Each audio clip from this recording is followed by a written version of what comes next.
I'm going to miss you." After Rob Reiner's passing, the heartbreak didn't end at the funeral. It quietly shifted into something colder, something far more personal. When the will was finally read, Roy and Jake were blindsided. The entire fortune, nearly $200 million built over decades of work, reputation, and legacy, had been directed to charitable foundations. In that instant, grief curdled. Shock hardened into anger. Jake, who had spoken openly in the past about addiction, mental health struggles, and periods of deep instability, felt erased from his own family's story. Sources say he believed the world had been chosen over blood, that public legacy mattered more than private bonds. Lawyers were contacted almost immediately, setting off a legal confrontation that dragged the Reiner name into the spotlight at the most painful possible moment. As the legal process quietly began, details of the family's private life started to surface. Nearly 2 weeks after the events of December 14, 2025, the family was finally able to hold a farewell, delayed until the Los Angeles County coroner completed all examinations. By December 19th, official records listed Jake Reiner as the informant on both certificates and the individual entrusted with receiving their parents' remains. Documents confirmed that Rob and Michelle Reiner were cremated, with services held at Mount Sinai Mortuary in the Hollywood Hills. The ceremony was private, solemn, and deeply restrained. No cameras, no crowds, just a small circle of loved ones.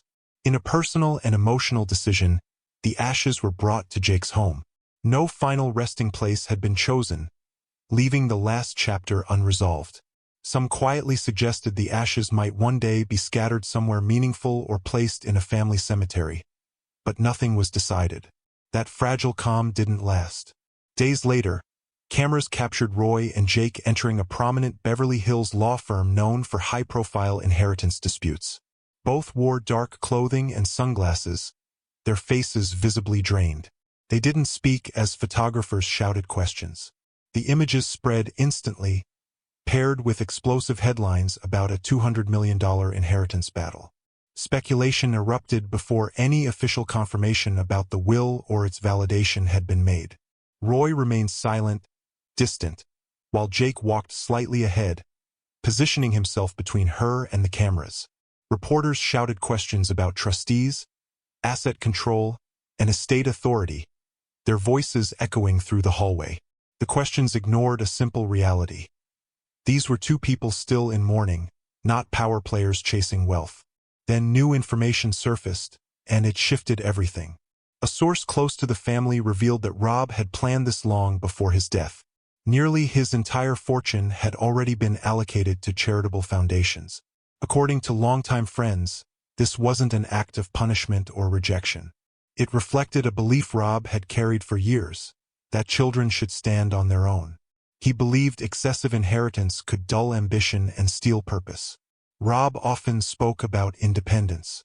He believed his children needed to build their own paths. With Nick, whose struggles were ongoing, Rob believed financial comfort could do more harm than good. In his mind, shielding him indefinitely would only delay growth. He believed life itself was the teacher: effort, responsibility, consequences. Jake and Roy were different. Rob saw independence in them. Jake had built a career and a life of his own. Roy was steadily shaping her creative work. Rob would even joke that his kids were stronger than people assumed. To him, success wasn't about what was left behind, but whether his children could move forward with purpose once the safety net was gone. That philosophy guided him until the end. Long before his passing, Rob made his intentions clear. Nearly all of his fortune was earmarked for charity.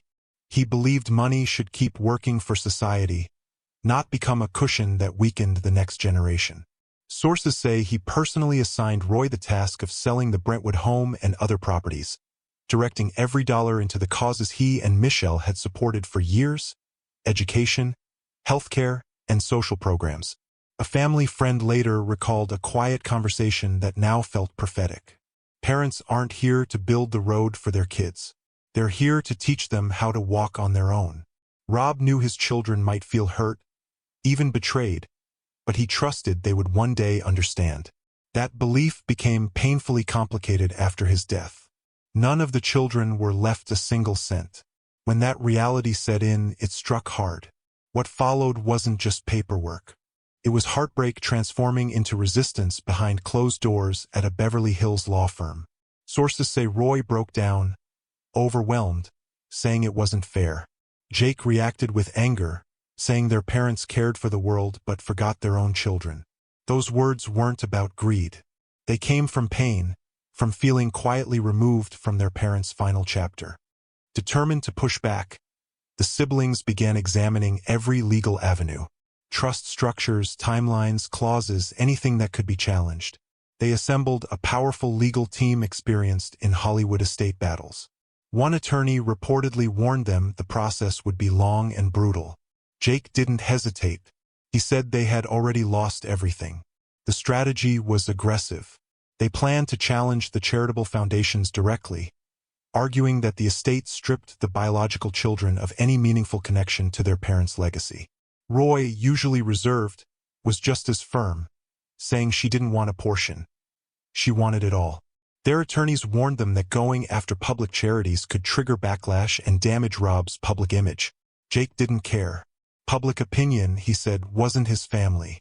Behind closed doors, the case became about more than money. It became about redefining what Rob Reiner's legacy truly meant. Lawyers began collecting journals, emails, personal notes. Anything suggesting his final decisions didn't reflect his full emotional state. What unfolded was not just a legal fight, but a collision between grief, love, and resentment. Outside the home, Rob and Michelle were still celebrated as icons of compassion and activism. Inside, the family was breaking apart over the very principles Rob lived by. One friend later said Rob believed his children would understand. He just left before they were ready. For decades, Rob and Michelle were admired for their commitment to social causes. Their work shaped early childhood education, equality, and human rights. Foundations they built reached millions, reshaping public understanding of development and emotional well-being. Rob pushed those ideas into policy, leading initiatives that changed lives across California and beyond. Together, they helped fuel movements that expanded rights and opportunity nationwide. That legacy of generosity now sat at the center of a family unraveling. The fortune Rob built through decades of storytelling, discipline, and smart decisions became a source of profound pain. To the outside world, the will looked like the highest form of generosity. To his children, it felt like distance, like exclusion from his final act of love. Whether Rob believed love meant teaching independence by leaving nothing behind, or whether emotional distance shaped that decision, remains unresolved. What's certain is that generosity, no matter how well-intentioned, can still leave wounds no inheritance can heal. And that truth lingers.